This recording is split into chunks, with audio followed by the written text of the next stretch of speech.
Hey book readers.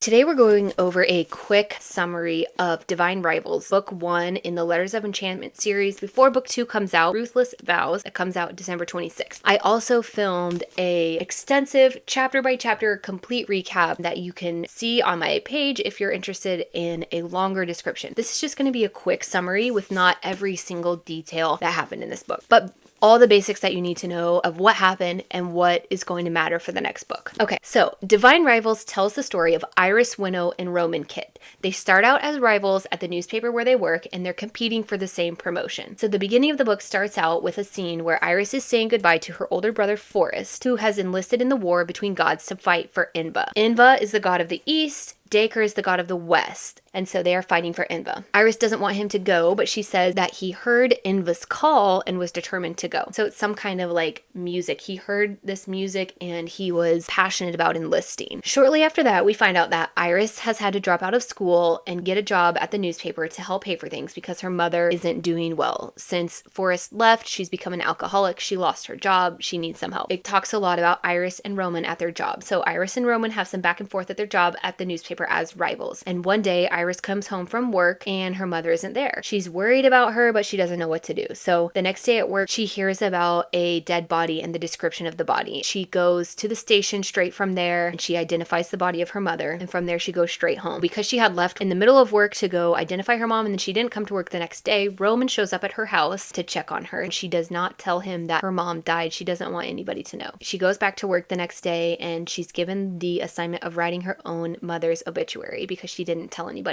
that it was her mom. And then eventually Roman and Iris are called in to see who gets the promotion, and Roman gets the promotion and Iris does not. He asks for an extension for Iris since her mom just died. Iris is like, how did you know my mom died? And he's like, I read your obituary. And then the boss is like, nope, so sorry, Roman gets the job. And when he says that, she realizes she doesn't even want to be there and she quits. So she quits her job and she leaves right then. And then she goes home, packs all of her things that mean anything to her. She gets her mother's locket, she packs her typewriter, and she goes to enlist as a war correspondent. She wants to report on the war front with a different newspaper. So all this time, throughout this whole story leading up to now, Iris has also been writing letters to a mystery person through an enchanted typewriter that her grandmother gave her. So at first, she uses the typewriter to write letters to her brother, not thinking they would actually get to him or anyone, but then she puts them in her wardrobe and they vanish, and she thinks maybe some kind of magic is taking her letters to him. But then, after several letters, she receives a letter back. A letter arrives in her wardrobe that she didn't put there, and it says, this is not Forrest. So she realized she's not writing to her brother, and she still doesn't know who it is, but they keep writing letters back and forth to each other, and she has no idea who he is. When she signs up as a war correspondent, she tells him goodbye and that he might not hear from her for a while, but she doesn't tell him where he's going. And then when Iris talks to the boss of the newspaper, the boss knows what her typewriter is, and she's like, do you know what you have here? So she tells her the story of the typewriter. She tells her that she has one of 3 alouettes. They are enchanted typewriters made by a rich man for his daughter to be able to communicate with her friends after she falls ill with tuberculosis and she isn't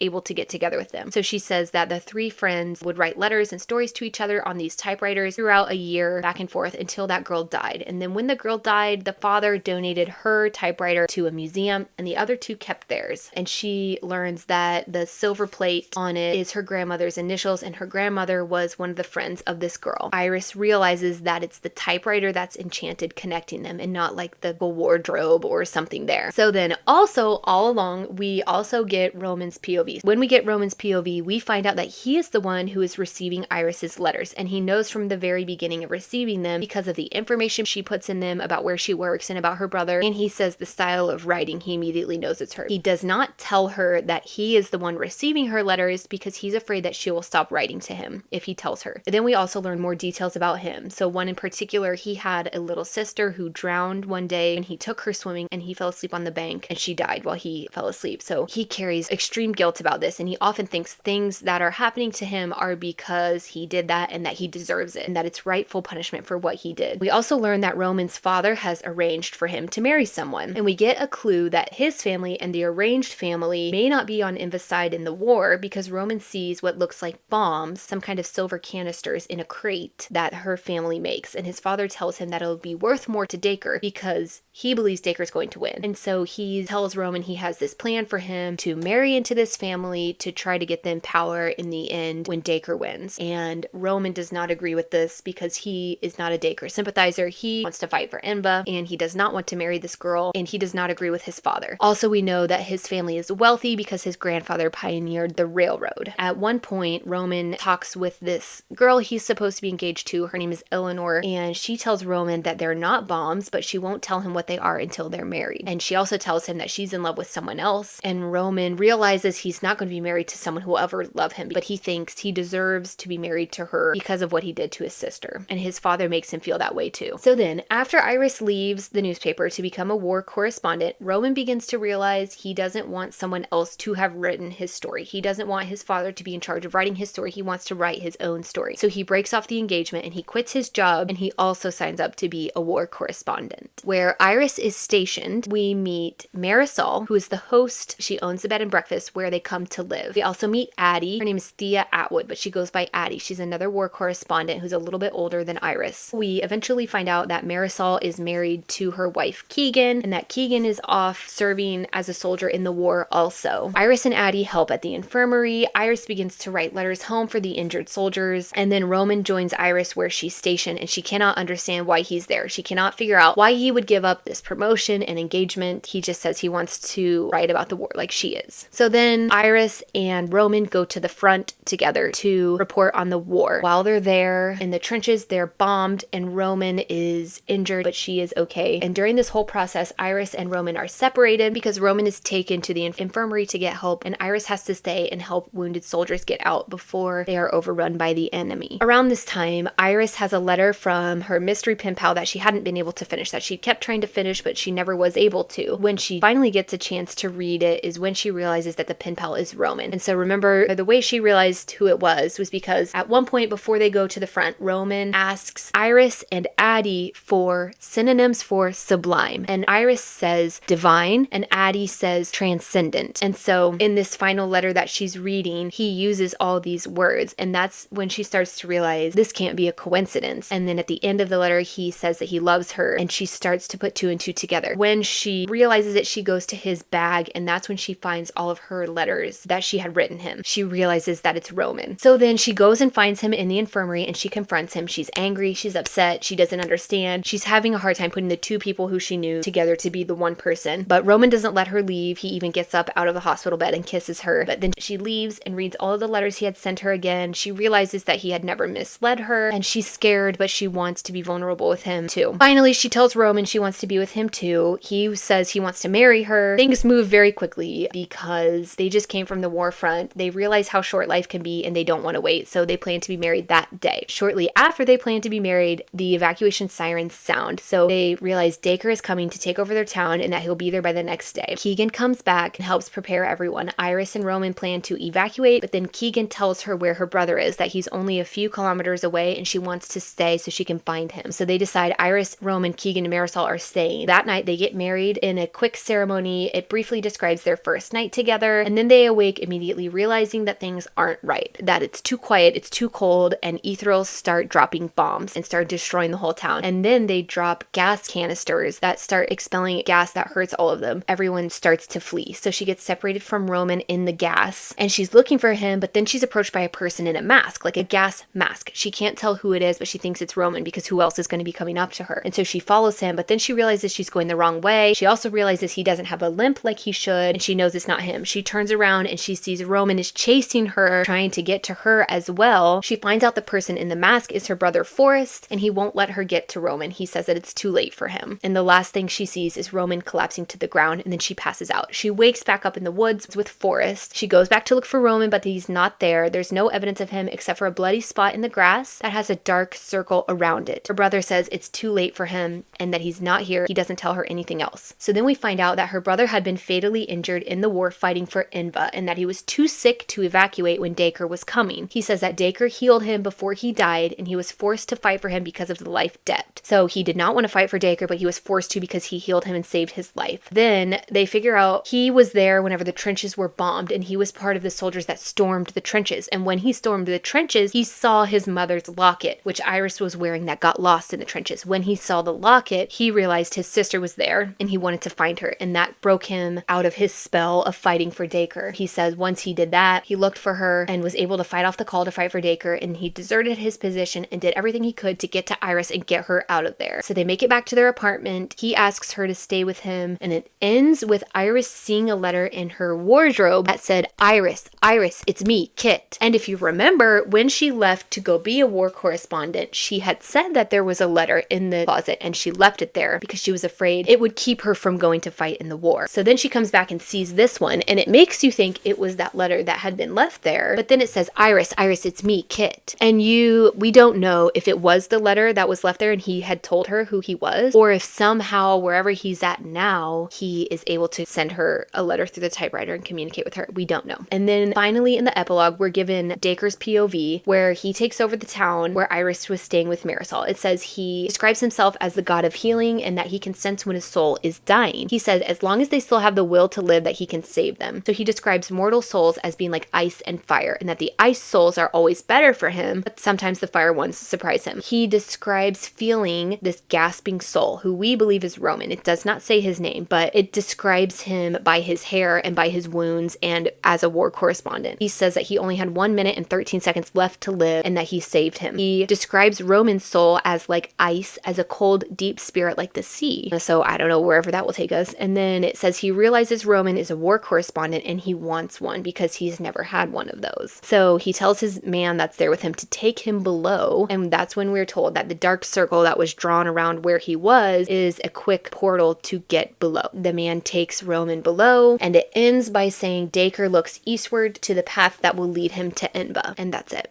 So it's a cliffhanger of what happened to Roman, what's going on with Iris, how are they going to get back together, what's going to happen, is he enslaved to Daker now, is he going to be able to snap out of it, what's going to happen. Quick summary of characters. Our main character is Iris Winnow, male main character, Roman Kit, her brother is Forrest, Enva is the goddess of the east, Daker is the god of the west at war with Enva. Little Flower is the nickname that her brother and her mother had for her. Thea Atwood, which is Addie, is the other war correspondent that she worked with. Marisol Torres was her host at the bed and breakfast in Avalon Bluff, and Keegan was her wife. The only thing that I left out was like the detailed history between the gods. So just the quick gist of what happened between them. Basically, there's these two families, the Skywards and the Underlings, and they rule from above and they rule from below, and they've always have been at war with each other, and that they fight and kill each other to where there's only 5 left. Eventually, Daker says he wants to take the most precious Skyward. So he asks the mortals who that is. They tell him that it's Enva, and so he goes on this rampage to try and find her. And he does that using his hounds and his ethrals, and he causes all kinds of chaos. When he finally finds Enva, she's not happy with him because he's caused all this destruction and made people die who it wasn't their time. So she's described as playing a harp that guides souls to where they go after they die. And so she says she's had to take care of all these souls that he killed when they shouldn't have killed, and she's not happy. He asks her to go down below with him. She says no. So he gets ticked again, and he's like, I'm gonna cause mass chaos until she agrees to come with me. And so he does. And when she realizes the mortals are suffering, she comes. She offers to go down below with him as long as he promises to keep the peace and he promises to let her play her instrument whenever she so chooses. And so he says yes to these things, not knowing what he's doing. So then when she gets below, she's sad. She's a skyward. She's supposed to be able to see the sky. And so she plays music, and she plays a sad song, and she realizes that everyone also feels sad around her. So then she plays a happy song, and she realizes she's influencing the feelings of people around her. So next she plays a lullaby and makes them fall asleep, and they sleep for 3 days and 3 nights. And while they sleep, she looks all around down below to figure out everything about where he lives. So then when they awake, she pretends to also just be waking up, like what happened? And she's a little sneaky, and Daker believes her. So then he asks her to play music for them again, and when she does, she plays her music twice as long, and they sleep for 6 days and 6 nights. And when they wake up, he looks for her and he can't find her, and he goes above because she had gone above. And when he goes above, she is there waiting with an army, and it says there's all kinds of a long battle, destruction, and war, and he cannot win, so he flees to go back below. And then there's another part of the myth that says she came below and had a plan. She snuck in and had a plan to make them sleep for 100 years. And some people believe that to be true because there was peace for a time, and some people believe that that's not true, but that there was some agreement with the mortals. So we don't know. So basically, this is why we're told there's like bad blood between Daker and Enva. That's all we know from myths that Roman's grandmother and grandfather wrote and what he told to Iris. Iris says in school she did not learn the history and that she didn't know, and she tried to find it in library books, but it had been ripped out. So she got this myth that Roman's enchanted house gave to him. So that's the information that we know about that. But Iris is skeptical about it because what she had learned was that Dacre and his men had taken a potion that made them fall asleep, and that Enva had no bad role. So then she starts to wonder, is Enva somehow at fault too, and that she isn't as trustworthy as she seems to be. So that's really all we're given about the gods and the war between gods. So the basic gist: Iris and Roman start as rivals at a newspaper, and they are also secret pen pals with this enchanted typewriter, although Iris doesn't know that it's Roman. They go to report on the warfront together, they nearly die, they confess their love to each other, they get married, and then they're separated the next day. It ends by telling us Roman has been taken down below by Daker, and Iris is with her brother in the east, and Daker is making his way to Enva in the east. And that's the end. Book 2 is Ruthless Vows, and it is releasing on December 26th. We will find out what happens to them there. Thanks for watching. If you'd like to talk more books, subscribe below, because we all know books make life better.